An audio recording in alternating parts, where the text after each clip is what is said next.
Hello everyone, well I'm Ranveer Kumar, your friend, your well-wisher and छोटा मोटा English teacher.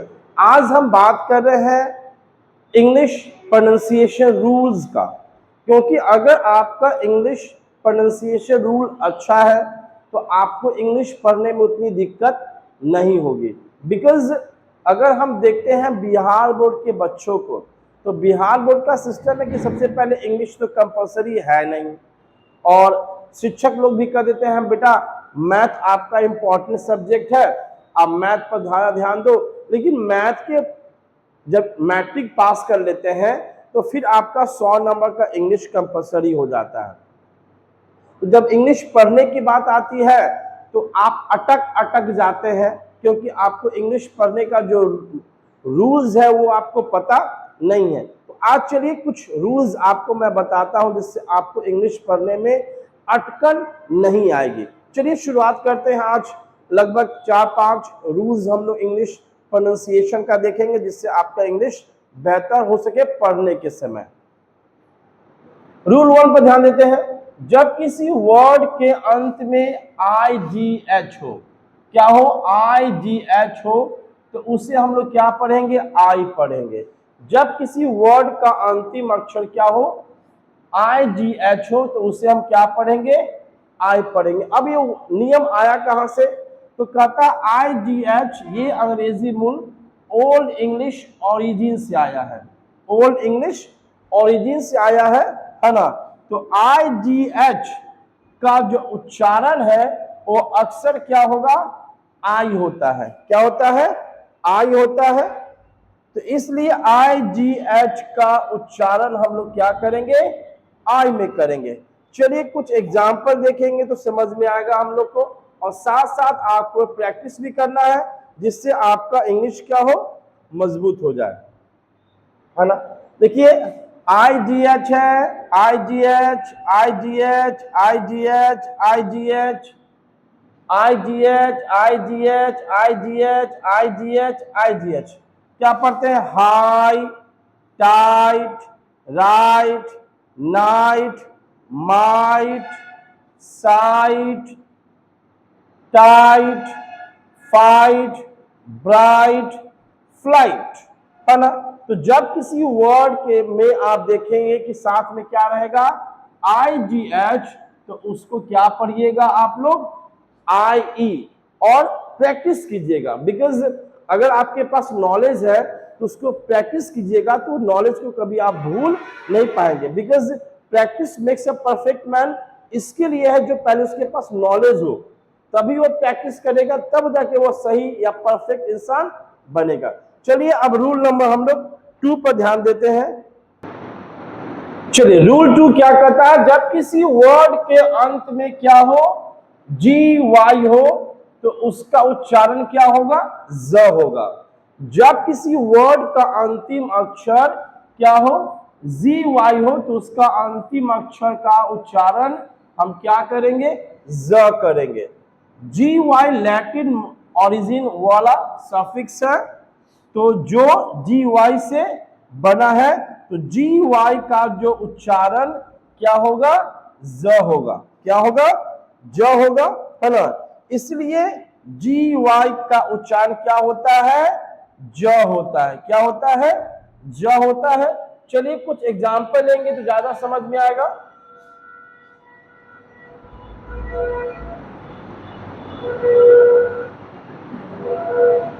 देखिए last में क्या है, GY ZY ZY GY GY GY GY GY, है ना, GY।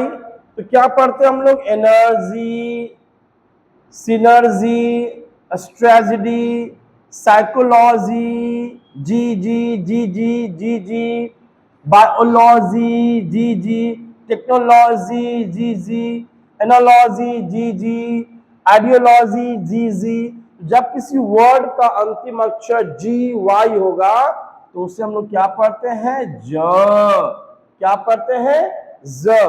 चलिए अब रूल नंबर 3 पर ध्यान देंगे हम लोग।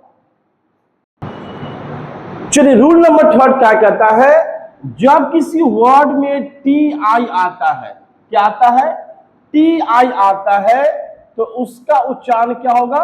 श होगा। क्या होगा? श। क्या होगा? श। तो टी आई का उच्चारण क्या होता है? श ही किया जाता है। इंग्लिश में टी आई ध्वनि का उच्चारण श के रूप में होता है, इसलिए जब भी टी आई साथ में आता है तो उसका उच्चारण क्या किया जाता है? श में। किसमें किया जाता है? श में। चलिए कुछ एग्जाम्पल देखेंगे तो आपको समझ में आ जाएगा। T I, T I, T I, T I, T I, T I, T I, T I, T I, T आई।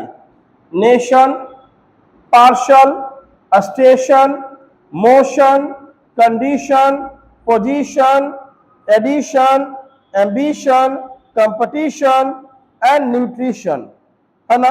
तो आप देख रहे हैं कि टी आई साथ में आ रहा है तो उसका उच्चारण क्या हो रहा है?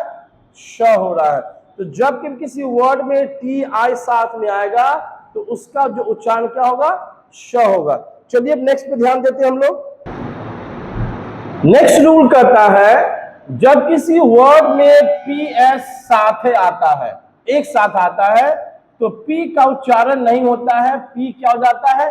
साइलेंट होता है। वहां पर सिर्फ और सिर्फ एस का उच्चारण होगा, पी का उच्चारण नहीं होगा, लेकिन पी और एस साथ में आना चाहिए। अंग्रेजी में जब पी एस किसी वर्ड की शुरुआत में हो, किसमें हो? शुरुआत में हो, तो पी का वर्ड जो होता है, पी वर्ड क्या हो जाता है? साइलेंट। हम पी को नहीं पढ़ते हैं, डायरेक्ट किसको पढ़ते हैं?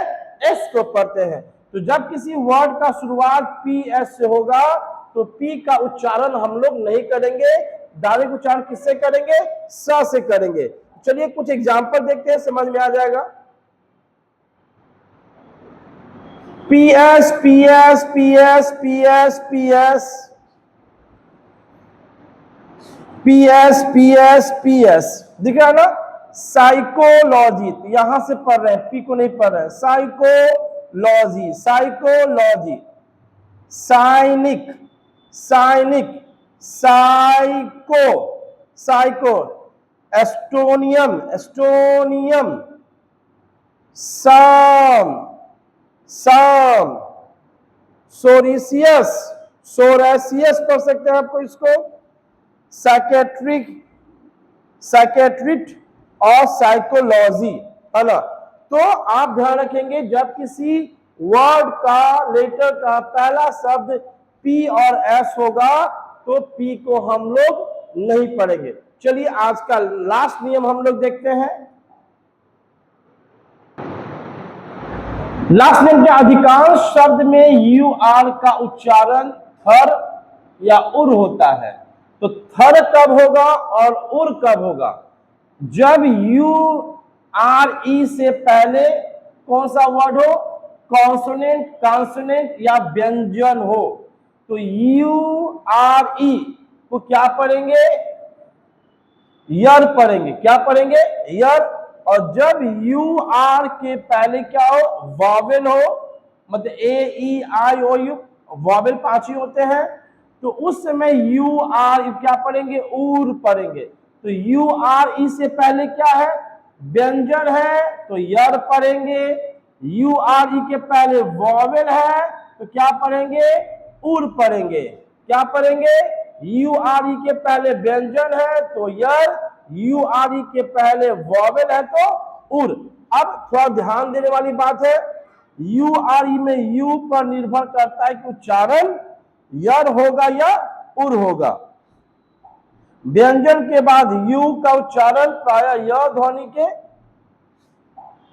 के साथ यर होता है और स्वर के बाद यू का उच्चारण उ के साथ उर होता है। तो बस किस चीज का खेल है? यू आर ई के पहले कॉन्सोनेंट है तो यर, यू आर ई के पहले वॉवेल है तो उर। अब चलिए कुछ एग्जाम्पल देखेंगे तो ज्यादा समझ में आ जाएगा।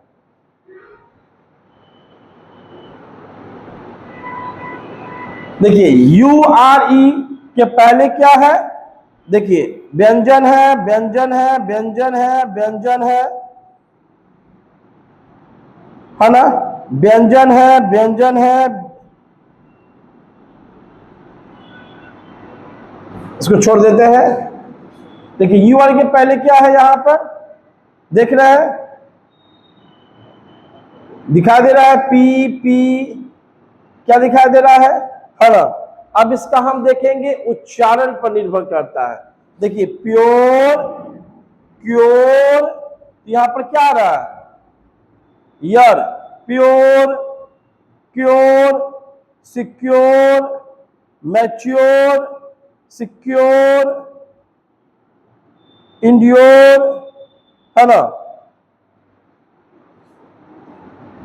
पूरी, procedure, manicure, pedicure, picture, moisture, posture, है ना। तो आपको ध्यान देना है कि यर कब होगा और उर कब होगा। तो नियम आपको बता दिया गया है, यू आर के पहले व्यंजन है तो यर, और यू आर ई के पहले वॉवेल है तो क्या होगा, उर। चलिए आज आपने 5 रूल जाना इंग्लिश प्रोनाउंसिएशन का, जिससे आपको इंग्लिश पढ़ने में उतना दिक्कत नहीं होगी। सिर्फ मेरी यही कोशिश रहेगी कि आपका इंग्लिश प्रोनाउंसिएशन भी सुधारने का काम मैं करूं। बाकी सब कुछ आपके मेहनत पर है, प्रैक्टिस पर है, इसलिए प्रैक्टिस करते रहे और इंग्लिश प्रतिदिन 15 से 20 मिनट रीडिंग जरूर डालें, 15 से 20 मिनट जरूर इंग्लिश बोले और 15 से 20 मिनट इंग्लिश जरूर सुने। इससे आपकी इंग्लिश बहुत अच्छी हो जाएगी। फिर मिलेंगे अगले वीडियो में प्रोनाउंसिएशन के नियम के साथ। तब तक के लिए मैं आपसे अलविदा लेता हूं। जय हिंद, जय भारत।